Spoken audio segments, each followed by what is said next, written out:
and the championship moves to one of the world's greatest cities, Buenos Aires, Argentina. Passion, history, and culture on every corner. As 2015 comes alive, each of the 10 teams looking for the move that sweeps them through another electrifying street circuit, in a test of nerve and precision, in a city where drama is never far away.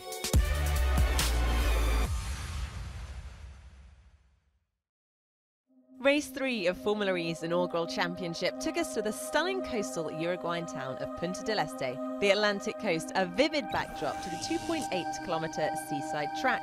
For each of the drivers, including Andretti's debutant Jean-Eric Vergne, it was a chance to see off 2014 in style, and more importantly, make a claim for already vital championship points. This was a fast track, and as the cars lined up, there was a sense that combined raw speed and superb judgment would prevail. Vergne qualified on pole in his Andretti car, but got too much wheel spin on the sandy side of the grid, allowing Nelson Piquet Jr. to move into the lead of the race. It was very busy in the middle of the pack as Antonio Garcia almost hit Karun Chandhok in the Mahindra. But it was Nelson Piquet Jr. out in the lead of the race. Nick Heidfeld used his fan boost to make a move on Jaime Alguersuari, and Alguersuari was then under huge pressure from Lucas de Grassi. But the battle at the front raged as Vergne closed in on Piquet Jr. Sam Bird retired from the race, the winner in Malaysia, shunting at the first chicane. But it was still nose to tail for first and second positions, with the Edams cars close behind. Lucas de Grassi attacked Jaime Alguersuari, but had to skip across the runoff at the first corner. Vergne was still pushing hard in second place. Energy level, energy level. 6-9. Vergne then got a run on Piquet, moved to the inside line of the hairpin, and took the lead of the race away from the Brazilian. Sebastian Buemi was pushing hard, a massive lock-up as he tried to move up into second place. Both he and Piquet Jr. had to cut across the runoff. Vergne had used a lot of power, so he was the first man to come into the pits in his Andretti car. The race was soon over for Stefan Sarrazin. The Frenchman losing control of his Venturi. Bruno Senna got caught up in the incident as well, which brought out the safety car. Once the safety car came in, it was Sebastian Buemi leading the way for the Edams team. Nick Heidfeld was on a charge back up the order after he had to serve a drive-through penalty. Matty Brabham was the next man out of the race, losing it at the quick chicane. A really disappointing moment for the young driver. Get packed up with Buemi. Vergne followed instructions and attacked Buemi for the lead of the race, forcing the Swiss over the chicane. I was going to pass him if he didn't cut the chicane. But Vergne would retire with suspension problems, meaning Sebastian Buemi would take victory in the third round of the Formula E Championship. Oui, bravo Seb, super de course, les deux derniers tours étaient très chauds. De Grassi still leads the championship, but it was victory for Buemi in Uruguay.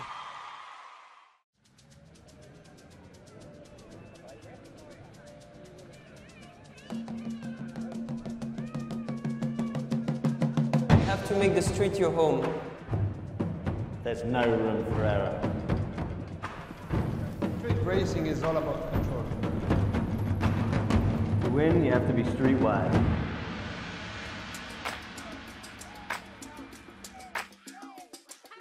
In a street racing, the margin for mistakes is close to zero, basically. We take it wall to wall to wall, you know, entry, mid-exit.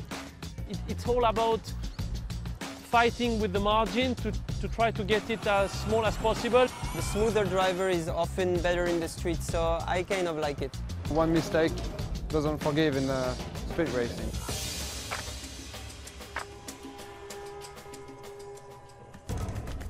I sometimes fear to touch the wall and lose the race, you know. If fear was inbuilt in us, we'd be slow. It's something that just has to be put away. It's extremely important to arrive being really humble, you know, towards this kind of circuit. We have a lot of respect for circuits, but at the same time, we're pushing to the absolute limit of what the car is capable of doing at all times. If you lack confidence in any way, then you find yourself having a big scare.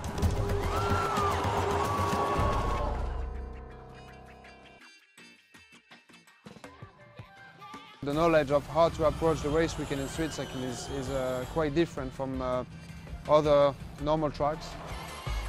You need to adapt a lot in the streets. It's not like the normal trajectory, it's not the normal driving style. Knowledge of a certain track is null and void. knowledge of how to be fast on street circuit is priceless. Street racing is racing on the edge. From Uruguay, we've crossed the Rio de la Plata to Buenos Aires, the capital city of Argentina. It's been 17 years since the country last held top-level international single-seaters, but today the Puerto Madero street circuit will play host to the 4th round of the FIA Formula E Championship. My name's Jack Nichols. We have Dario Franchitti and Nicky Shields with us too, bringing you coverage of the 4th round of this inaugural FIA Formula E season. And what a beautiful day it's turned into here in Argentina.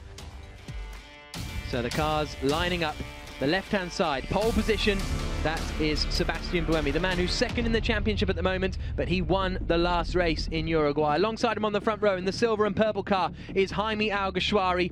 Third on the grid is Nick Heidfeld, who is just to the right of this shot here because we're on board with Sam Bird, who is in 4th place. The crowd are on their feet in the background as we get ready for the start of the 4th round of the championship. 35 laps of racing are going to get underway. We've got all the lights on. And we go green in Buenos Aires. It's a lot of wheel spin for Buemi, but he manages to keep it all together. Good start as well from Heidfeld on the run down towards the first corner. He might get past Alguersuari. It's a hairpin left-hander that they're coming up to. Heidfeld looks to the outside line, gets a little bit of a tap, but gets up into 2nd place. Great move from Nick Heidfeld around the outside of the first corner. The leaves are all kicked up, but we're all safely through turn 1. Now the right-hand kink at 2 before the long sweeping left-hander at turn 3. But a great start from Nick Heidfeld has seen him move up into 2nd position. We're on board now with, and it's all going off down into turn 4. And look up the inside from Antonio Felix da Costa. Did he make it through there okay? He did just about. Side by side with John-Eric Verne. Verne up the inside of da Costa, holds on to that place. But we're all safely through the first couple of corners, Dario. But Heidfeld did a great job to get around the outside into 2nd place. Absolutely stunning move by Heidfeld there, but he was hanging on. It's so dirty on the outside. You're seeing the guys running double wide there, and some great racing in the early corners here. So that's down into turn 7. Then we come into the chicane at 8 and 9, and this is the end of the lap then. And when the next lap will start, there's a little bit of a gap back from Jean-Eric Verne to the guys in front of him as they all stream across the line. And now up into the left-hander.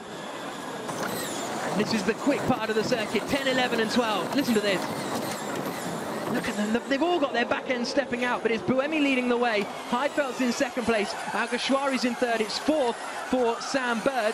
There's a little bit of a timing glitch, so some of the graphics aren't showing correctly, but it is definitely Sebastian Buemi who's in the lead of the race at the moment. 0.8 of a second clear of Nick Heidfeld. And Heidfeld now is in, oh, and that's a shame. Who's that? Michaela Cerruti, who's come into the pits, and it looks like she's picked up a bit of damage, possibly after contact with Bruno Senna, because the left rear of Senna's car seems to have taken a bit of a clout. So, end of lap 1, Buemi, Heidfeld, Alguersuari, Bird, de Grassi, the top 5. There's the order on the left-hand side of the screen. And Nick Heidfeld now is in 2nd position. He's got the fan boost, which will give him an extra 30 brake horsepower if he wants to use it. He's looking in a strong position. Heidfeld very strong, absolutely. Made a nice move there in that first lap. And here's de Grassi going past Sam Bird. That's nice. A move for 4th place down at turn 7. You know, they're not taking it very easy, are they? I thought they'd be kind of just taking it steady for the first couple of laps there once they got through turn 1, but not a bit of it. So this is the end of the 2nd lap of the race. There's only 1 minute and 9 seconds this lap, so it goes past very quickly. Heidfeld's deploying his fan boost up at the front of the race. Is he able to get past Sebastian Buemi as they come down towards turn 1? We'll have to wait and see. No, he's not quite close enough, but he deployed his fan boost. That's the one time he's going to be able to use it in this car. So now he's got to wait until he's in his 2nd car before he gets to use it again. Let's see if he can get close enough here up to turn 4 to make a move. We saw him attack an Edam's car in Beijing, and it all ended pretty horribly. We're on board with Nick Heidfeld now, down into turn 4. Looks like he's running a bit more downforce than the car in front there. That will hinder him just a little bit in the straight line, but will help him in the braking zones. That's an interesting decision, because most of the time we've seen the cars, Alguersuari's all out of shape in 3rd place. He could be under a lot of pressure from Lucas de Grassi pretty soon. Really struggled to get the car into the apex of the hairpin at turn 5, and that has allowed Lucas de Grassi to get right under the rear wing of the Virgin car in front. But Heidfeld's impressive here because he's sticking with Buemi, even though he was nowhere in free practice this morning. Pulled a blinder in qualifying, but does seem to have the race pace after 3 laps of racing. Yeah, Heidfeld in the Black Venturi car has done a very good job. He gets very, very close to the wall in the chicane there, which is a little worrying. I love this shot. It just pinching the car sideways, and that is flat out. At the 150 kilowatts, they're flat through there. Great shot. And that is superb. It looks as though Marco Andretti's under a bit of pressure from Salvador Duran behind him. Lap 3. And that was some team radio being told that he's on lap 3. And here comes Marco Andretti, about to be passed by Salvador Duran down into turn number 1. They've got the back marker, Michele Ceruti, up in front. That could get a bit close, and Bruno Senna could take advantage. He's going to try and go around the outside of 2, then flashing into the long left-hander at 3. Senna did manage to go around the outside then of Marco Andretti. Good move from Senna, but all of that means that the winner is Salvador Duran, up into 14th place. Nice opportunistic pass there by Senna. I thought he was going to get both of them. Salvador was very aggressive, wasn't he? Absolutely, and I think Jarno Trulli has just aggressively made his way past Ho Pin Tung, and he's now up into 17th place. There's Michele Ceruti just backing off and letting everyone else go through, which is good to see, because she is now a back marker, unfortunately, after that first lap contact. Across we go. We're already on lap 5. This is rapid, but still, it's Sebastian Buemi leading. 0.8 of a second clear of Nick Heidfeld up at the front. Alguersuari, De Grassi and Bird completing the top 5. But let's have a little look back at the start of this race as it all starts to calm down on lap 6. So it looked to me as though Buemi got quite a big amount of wheel spin off the start. I mean, he got away with it though, but Heidfeld was the man to watch. Smooth as you like, and then around the outside at turn 1 was really impressive, Dario. It just watched, I mean, the reaction time of all the drivers was very similar. And watch Nick, he's already lining the pass up, and he almost runs into the back of Buemi because he has to carry so much speed. And the car's just sliding. He's in one long slide all the way through there on the inside for turn 2. And that was impressive. You don't realise how dirty it is on that part of the track.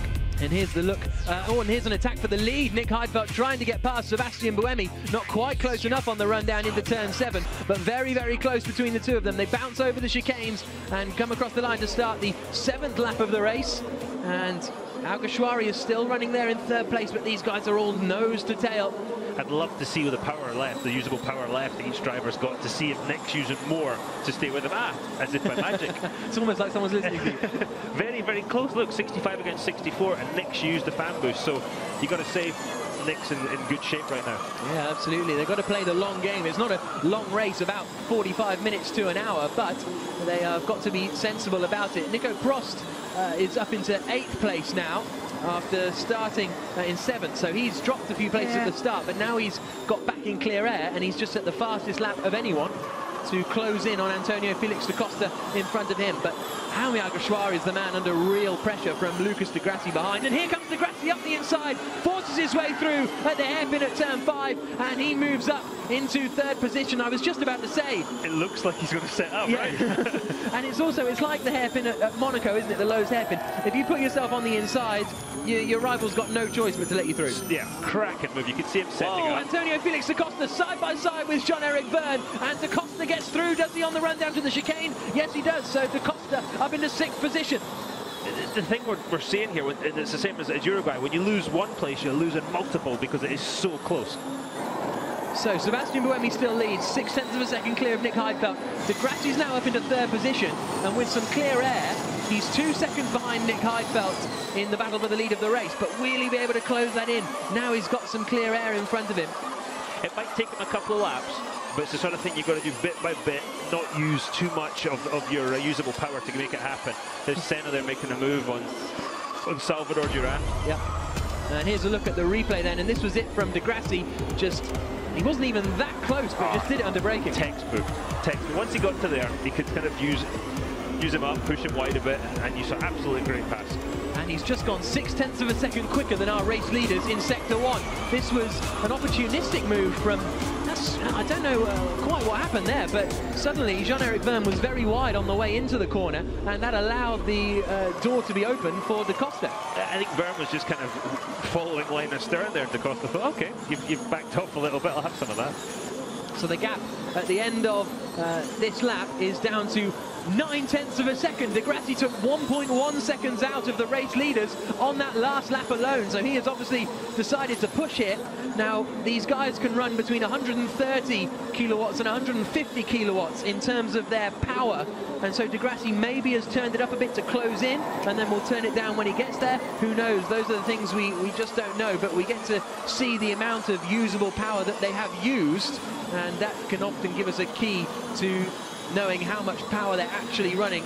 And John-Eric Verne has just done the fastest first sector of anyone. Obviously a little bit riled. There he is in the blue and white Andretti car.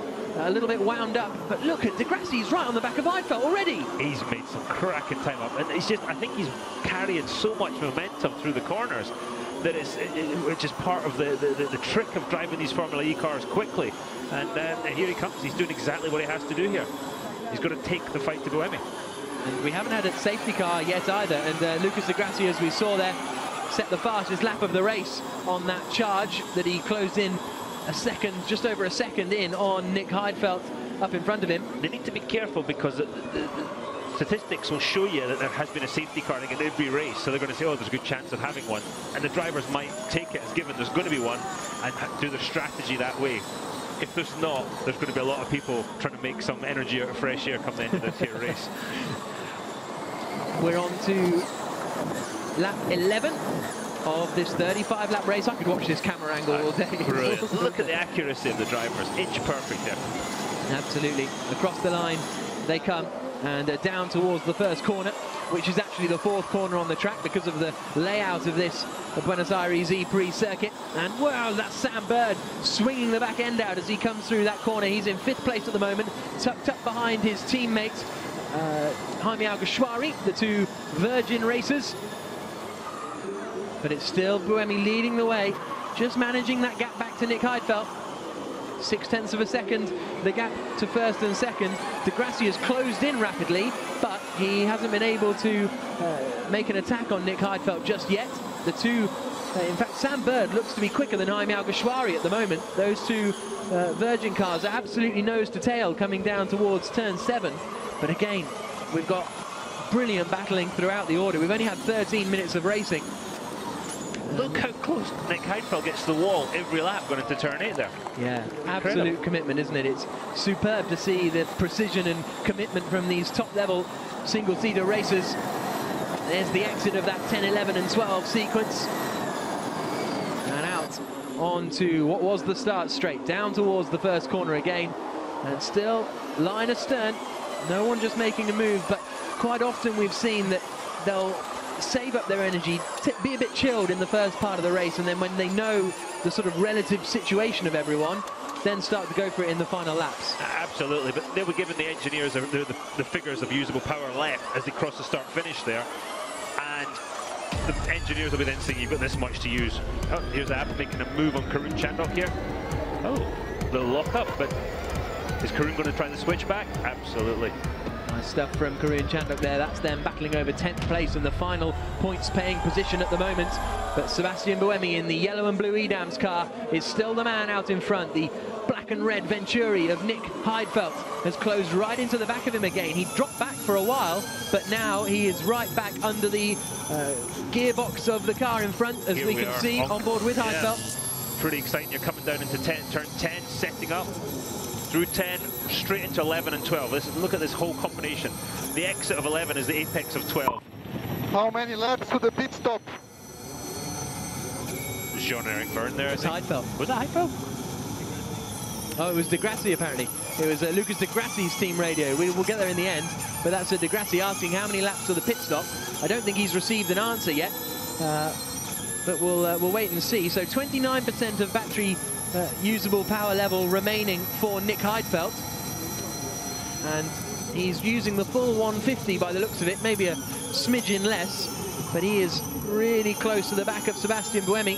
This is a point where maybe experience counts a little bit, and you've got to you want to keep pushing the guy and keep racing him, but you've got to get to the end of the race. You've got to have enough usable power to do it. You can lift and coast. You hear the rear tires just braking traction there.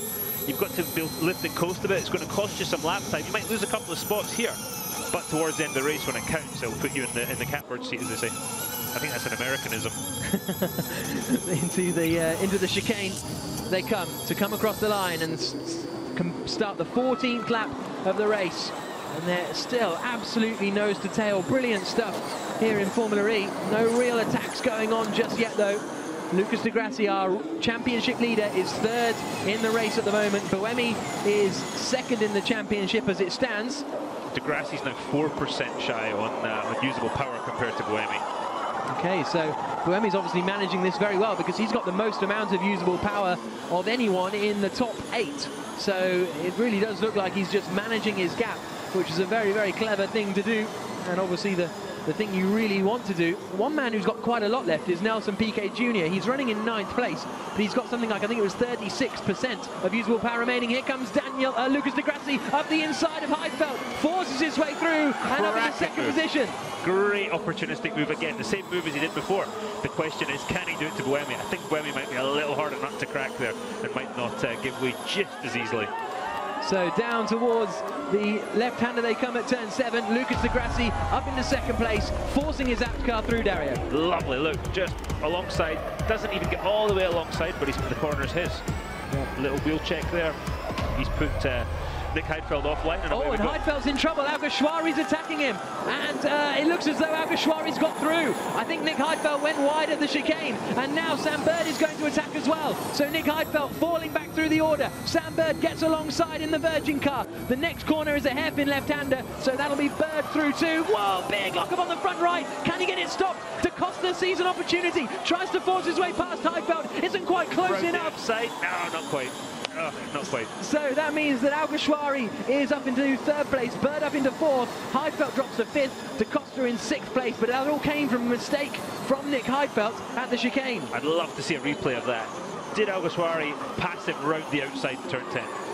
That would have been quite a manoeuvre. It looked like, didn't it? But look, again, he's lost 2, almost 3 in the space of 1. So this is where it started to go wrong. Locked the back rear. end. Yeah. Yeah, over the humps here. Here comes Jaime Alguersuari. And then this was the replay of Sam Bird following through. But I think you're right. I think Alguersuari got around the outside. Meanwhile, Lucas de Grassi is pushing like nothing else because he has closed the gap to Buemi to 0.8 of a second. And on that last lap was 7 tenths quicker than our race leader, Sebastian Buemi. So de Grassi is on a charge here. Here are our 2 race leaders. There's now a big gap back to the 2 Virgin cars of Alguersuari and Bird because of their scraps with Nick Heidfeld. 7 tenths that last lap. Oh, Chanduk's off. Karun Chanduk looks to be out of the race. I think that's turn... Is that the end of the exit lap? of the chicane. Yeah, I think that's the exit of the chicane. So that could be our first safety car potentially as well. Yeah, it's got to be, hasn't it? That's a big shunt. It looks as though the rear wing is off. Karun getting out of the car, which is good to see. Left rear, right rear wing. Yeah, so let's see what happened. Here he comes. Oh, is he going to lose it all by himself? He's just going to... Oh, broke. Yeah. It broke. Yeah, the right rear suspension broke on him and off he goes. And he was just a passenger. Weakness with these cars. How many times do we see that in Punta del Este? Yeah. And there again, not a nice feeling when something breaks there. Thank God it wasn't turn 10. Yeah, absolutely. But great to see that Karun is okay and climbing out of the car. There's Trevor Carlin, the man who is overseeing the Mahindra effort. Now we've got more battles, and this is Heidfeld getting back past Sam Bird as they come in. Into the pits comes Jaime Alguersuari. They're still chucking the cars around as they come through the chicane. Surely they'll have to bring out the safety car. Maybe that's what Alguersuari's gambling on, and that's why he's come into the pits. John-Eric Verne has done, as well as Nico Prost, Salvador Duran and Marco Andretti. So we'll have to wait and see. Happens. Look at Buemi, 10%. He's got a little advantage there. Into the pits come the cars then, and there's Jaime Alguersuari changing over to his second machine. But if the safety car is to come out now, Alguersuari is going to be in the box seat. Just to let you know, 70 seconds, 1 minute 10 seconds is the minimum pit stop time. We'll be able to tell you the minimum pit stop time when they come out of it. And if you are quicker than the safety car is deployed, this could be absolutely crucial for deciding the lead of the race. Michela Ceruti, there's obviously, you can't pass, but you can go a little quicker maybe to catch up, and she's holding them up here. This is really tough for Buemi. This pit lane is it's got some interesting points to it. And look, Buemi's furious. Oh yeah. Flat, waving his hands, but I mean, they are under safety car conditions now. Yeah, but you can do the difference between sort of 60 or 70 or 80 miles an hour. It makes quite a big difference, and he's just giving time away, all that advantage. The pit lane is blind for the guys at the start of pit lane if they come round, so it's quite... you got to be careful, keep your eyes. Oh, here they all come into the pits. Did you see that? Yeah, oh sorry, out of the pits they go, and it looks as though they have all made it so far with the right times. Yes, so Alguersuari did a 1 minute 12 in the pits, so did Verne and Prost, but Prost is actually in front of Jean-Eric Verne. Yeah. But where is Jaime Alguersuari? He's going to be the man to watch out for. In they come into the pits. Oh, very busy down there, isn't it? But Jaime Alguersuari is the man to find. Into the pits comes Buemi, the race leader. But equally, they're going behind the safety car now, so they'll be going at a slower pace. This is going to be difficult to call who's going to come out in the lead of this one. I would be very surprised right now if Buemi ends up leading this race when all said and done. I just think he lost too much time. Not anything of his doing. The strategy was maybe not the best, but the lap car really messed them up. So there's the Qualcomm safety car leading the way. Jean-Eric Vergne is at the head of the train at the moment. So Jean-Eric Vergne is potentially leading the race. It depends how quickly they come around to pit exit. And presumably, here they come. Out they come. Yeah, he might be all right. And it's Sebastian Buemi out onto the circuit. But is he now out in front of the safety car and still in the lead of the race? That's the question, isn't it? I think he is.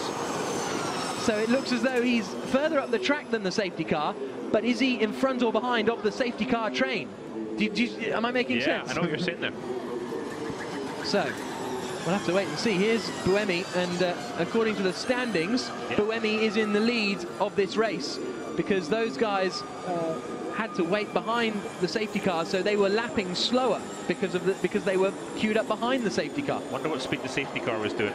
And these guys can't exit the pits because the safety car is coming down, so the lights are red at the end of the pit lane. So that means that Nelson Piquet Jr. and Bruno Senna, I don't think they'll go a lap down. No, but they'll be at the back of the pack. Yeah, but they'll be at the back of the pack. So that's harsh. There you can see. Those are the rules, but it's just...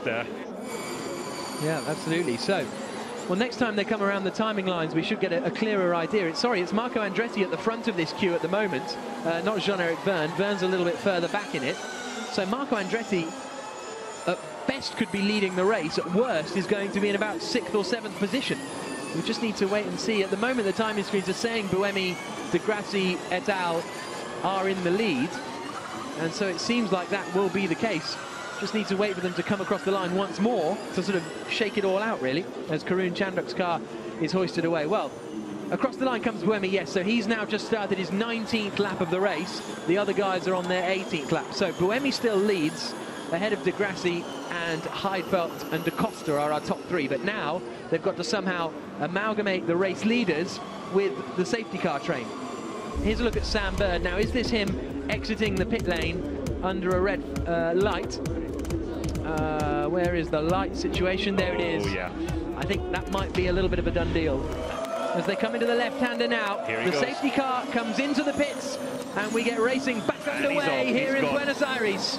And no one was particularly close to each other. The one man who's causing a bit of a problem is Marco Andretti and Jerome D'Ambrosio. They're nose to tail in the middle of the pack, and they have caused a big gap back to the chasing cars. Across the line comes Buemi. Don't forget Nick Heidfeld in 3rd place has another fan boost to use, which is another extra 50 kilowatts of power as they get on the brakes into turn 1. It's Buemi, De Grassi, Heidfeld, De Costa and Bird, the top 5 in the queue. We've then got this gap back to where Andretti and D'Ambrosio were just getting out of the way of the chasing cars. Or not, as the case may be. They're not going to be popular. D'Ambrosio was anyway, but Marco Andretti was still going out there. But now it's a straight battle for the lead between Lucas De Grassi and Sebastian Buemi. We saw those two fighting like mad in Malaysia, and now they're nose to tail for the lead of the race here in Buenos Aires. We're going to have to keep an eye on Lucas and Sebastian Buemi every lap through that turn 4-5 area, because if he gets a sniff of that move, he's going to try and pull the same move off. You can see he's trying to set it up. Buemi's just that little bit quicker through 4.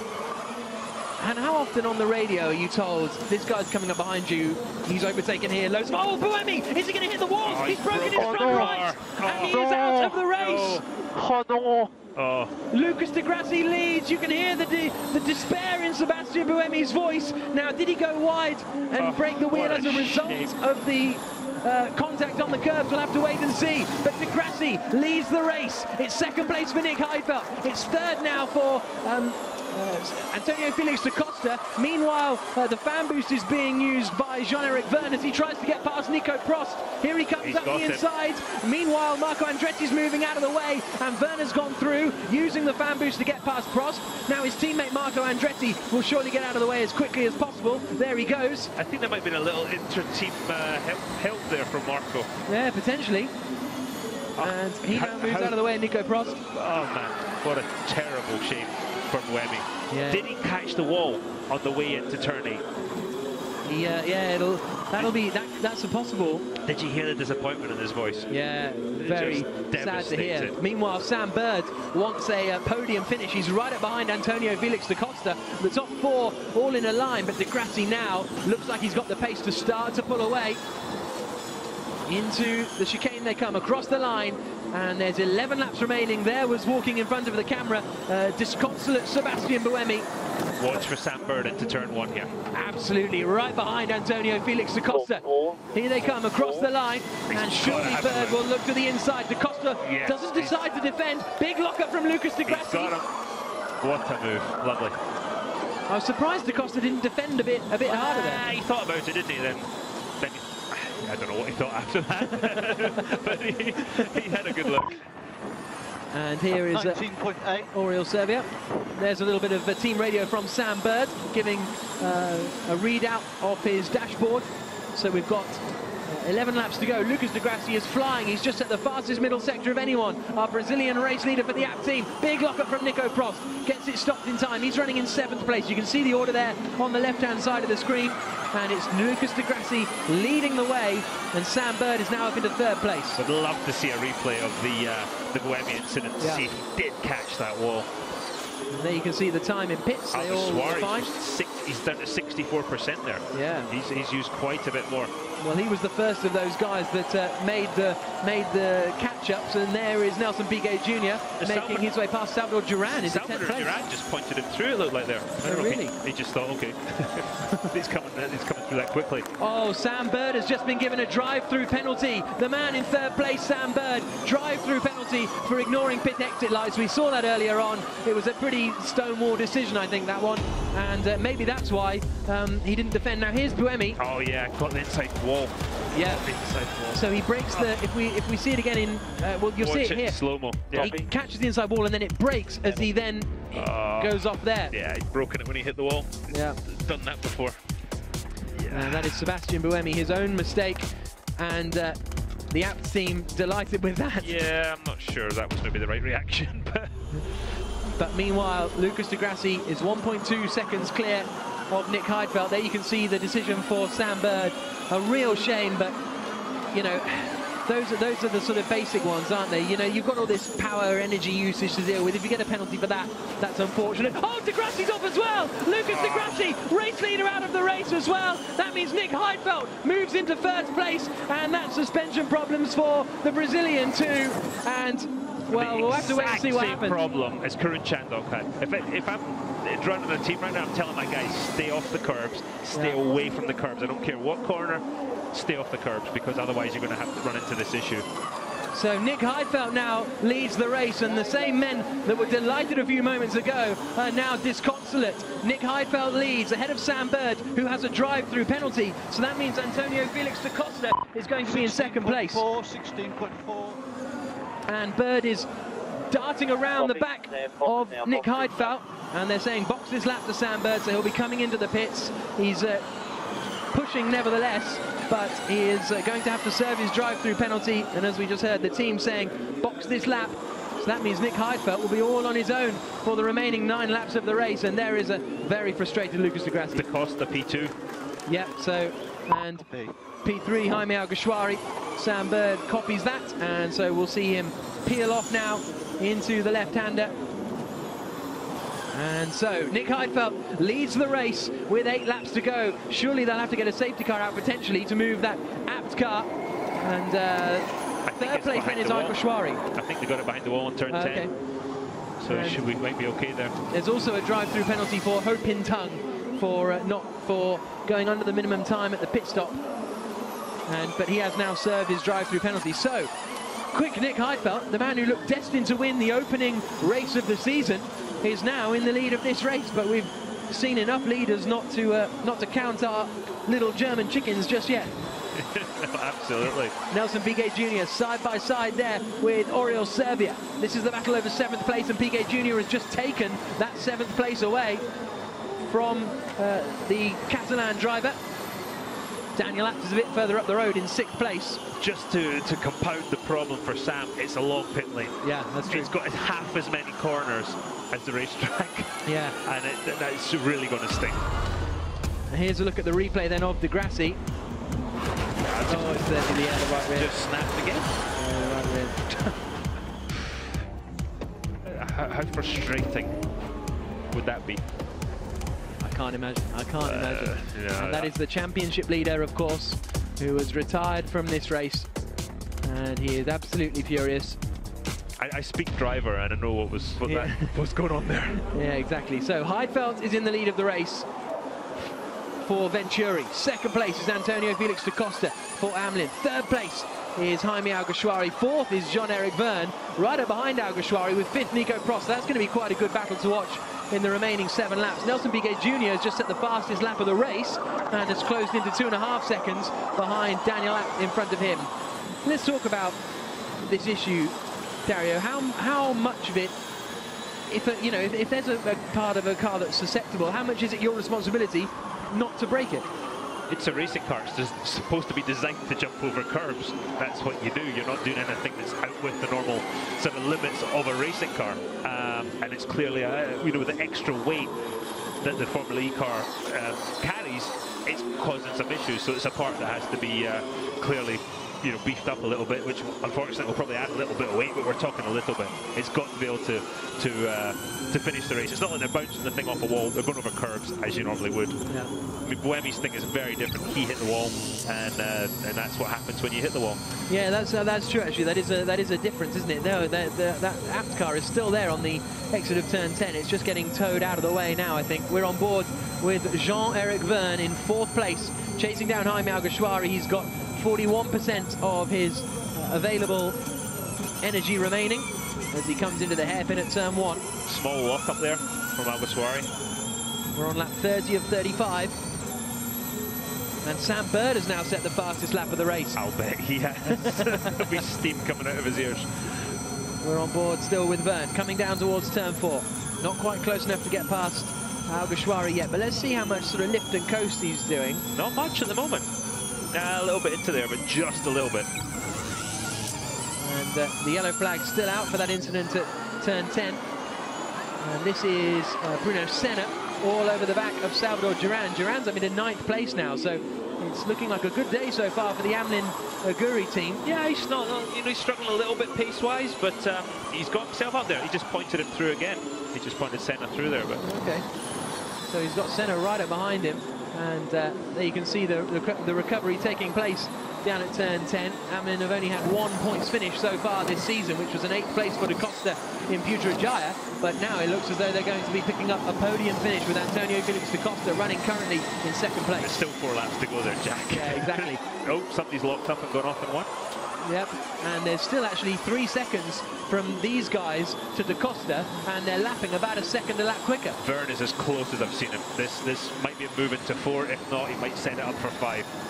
Whoa, very, very wide from Alguersuari. He might have hit the wall there on the exit. He's got Jean-Eric Verne right up behind him, but he really seemed to run the track more than I've seen anyone else do. All that dirt dust showed you that. Oh, look at the inside from Verne. Almost hits the back of Alguersuari, just gets it stopped in time. And the battle of the ex-Toro Rosso drivers continue. He tried the Di Grassi move, but didn't quite pull it off there, did he? And he needs to be careful because he's got Nico Prost right up behind him as well. Verne set the fastest first sector of anyone on that last lap. I don't see any damage on the side of Alguersuari's car, so not sure that maybe he just got away with it. I bet his eyes were closed though. Into the chicane they come. Lovely bit of opposite lock from Nelson Piquet Jr., who's now on the back of this queue as we go on board again with Verne through the green flag zone after the recovery of Lucas Di Grassi's car. Just not close enough. And Verne has got a fan boost, and I don't think he's used his second fan boost. We think he might have used. Oh yeah, he did actually. He attacked. Is he damaged the nose? I think he's damaged the nose of the car. Yeah, it looks like there's a little bit of a dent in there, doesn't it? We'll try and keep an eye out for that. That might have been the gearbox of the car in front. Yeah. He's really close again here. Yeah, there's definitely damage to the nose kind of that Andretti, but he is right up with Alguersuari. The Spaniard knows it, defends, coming down, whoa! And, well, Verne's not happy with that. He's not happy. I think he thought Alguersuari was defending. He thought Alguersuari was defending and then moved across in front of him, I think, was the complaint from Verne. We saw that with Trulli, didn't we? And I think it was Piquet. Yeah. And yeah, that's not really on. But that was, yeah, that wasn't too blatant, I would say.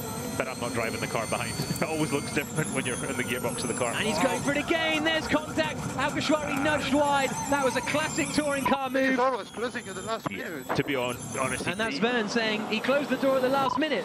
He did there. Yeah, I would say he's 100% right. And a drive-through penalty for Nick Heidfeld, speeding in the pit lane. Nick Heidfeld, the race leader, has been given a drive-through penalty now for speeding in the pit lane. And that is fundamentally going over the 50 kilometers an hour, not the too short pit lane time.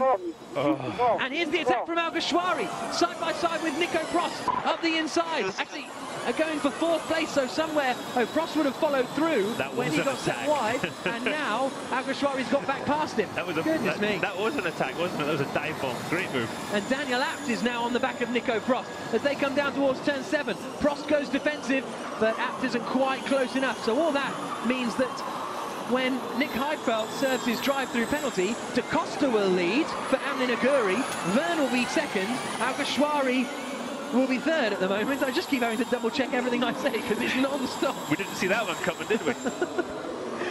Goodness me. That is, yeah, that's action-packed for you. Yeah, absolutely. So, 2 laps to go now. Heidfeld's on his penultimate lap. So, when's he going to serve his drive-through penalty? He hasn't done it just yet. The cars fly over the curbs. Piquet Jr. is on it. He's coming in a hurry, isn't he?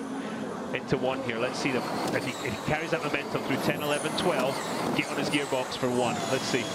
Here he comes. Setting up. Is he close enough?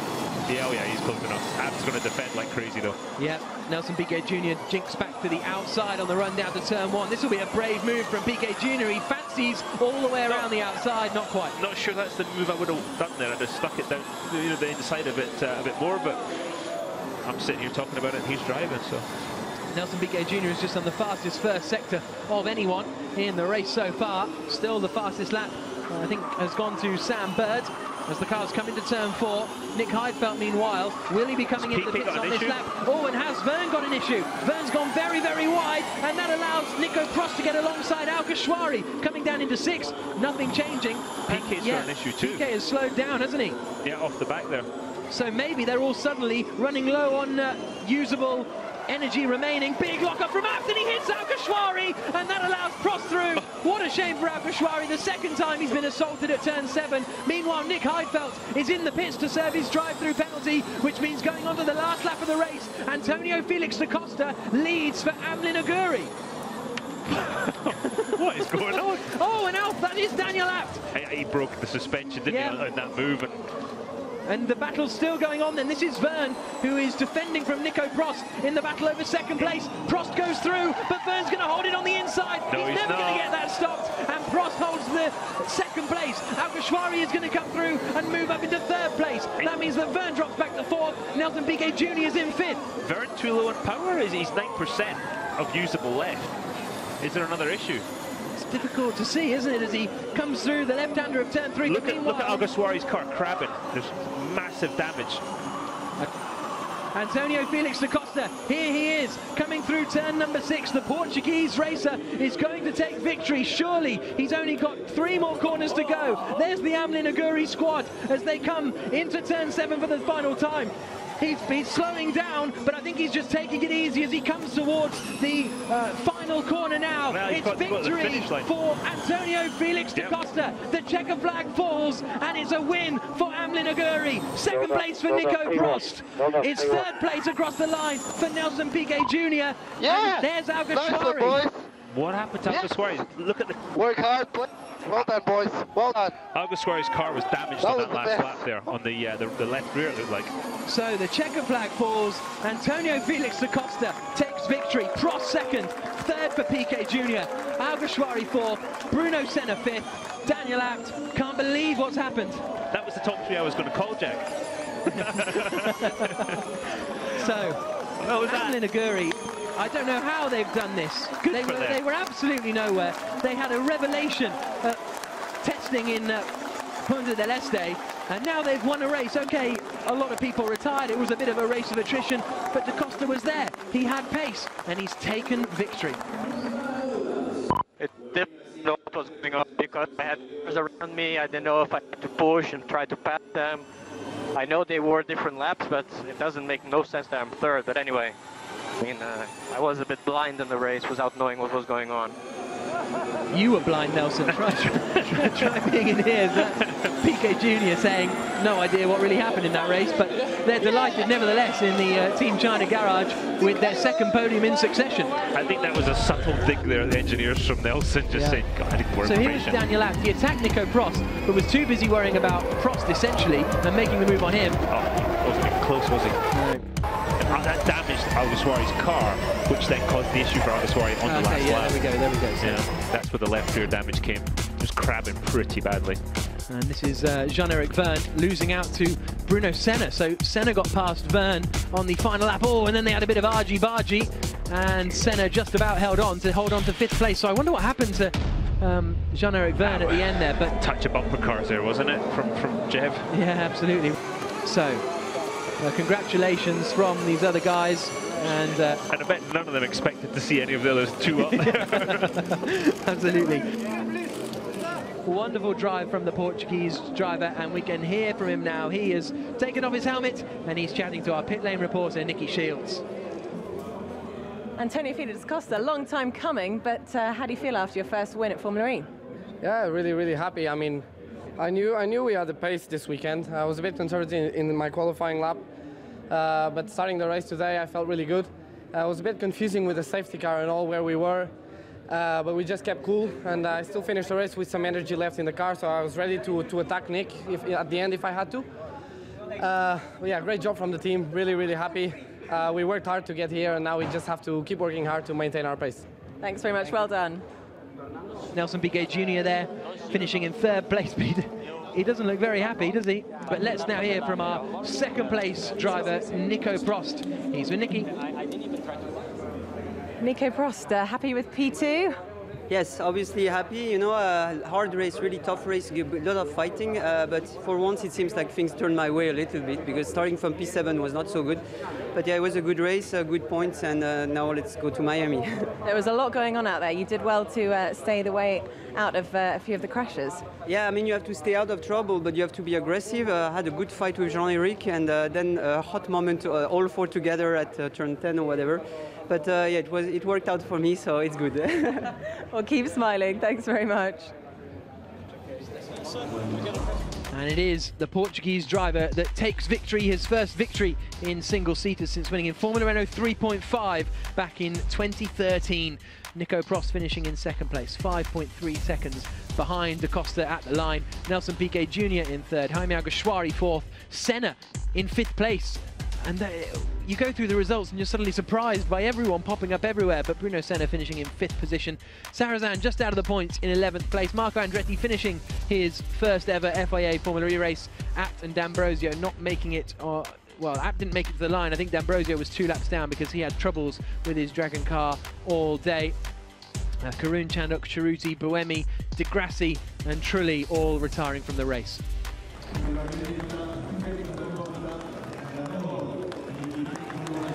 As he holds it aloft, Da Costa wins in Argentina. Superb performance, as we have come to expect from the former Red Bull young driver. He's a proper driver, isn't he? Yeah, really good. And one of those young Red Bull guys to which Formula One wasn't necessarily an option, may still be in the future, I suppose, but it's a bit of a long shot now. And there is the winning trophy for Mark Preston. There's a happy man right there. Taking victory in the FIA Formula E race for Amlin Aguri. How they've turned it round. And this is what it's done to the championship. There's now 10 points between Lucas de Grassi at the top of the standings and Sam Bird in second place. Then it's 5 points back to Sebastian Buemi in third. But all this has brought Nico Prost into the game. It's brought Nelson Piquet Jr. into the game as well. 21 points separate the top 5 drivers. That's less than the amount of points you get for winning a race. So with 5 rounds still to go, there's still all to play for. So now let's have a look at the team standings. It's Edams who are top. They are a good chunk now clear of Virgin. Audi Sport Apt are in third position, but it's still pretty close as we head towards our next race in Miami. Join us on the 15th of March around the streets of one of the most iconic cities in the United States of America.